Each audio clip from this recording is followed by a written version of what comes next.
In today's video, I'm going to teach you how to add a line in CapCut PC. If you need to underline an important detail, draw a simple border, or point viewers towards something specific on the screen, adding a clean graphic line is a quick and effective way to do it. CapCut on PC makes this very easy because it already includes a built-in library of sticker-style graphics and shapes that you can place directly onto your timeline. To get started, go to the top left area of CapCut and click on the Stickers tab. This is where CapCut stores a large collection of preloaded visual elements, including vector graphics, icons, shapes, and other overlay assets.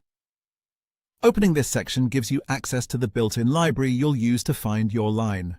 Once the Stickers panel is open, click into the search bar at the top of that panel. Type the word line and press Enter on your keyboard. Right away, CapCut will show you a variety of line-style graphics.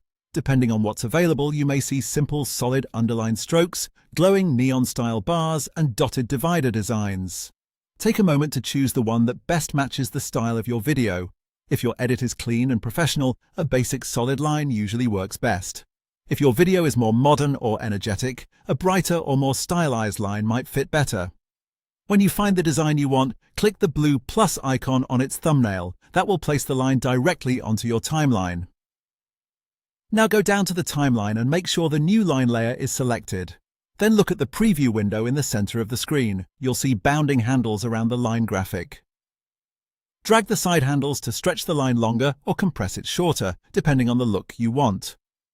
If you need to change the direction of the line, use the small circular handle at the top to rotate it. This is especially useful if you want the line to be vertical instead of horizontal, or if you want it at an angle for a more dynamic layout. After that, simply drag the line into position in the preview window and place it exactly where you need it, such as underneath text, beside a label, or around an area you want to emphasize. In just a few seconds, you can add a clean divider or underline to make your video clearer and more visually polished. And that's it. You're all set.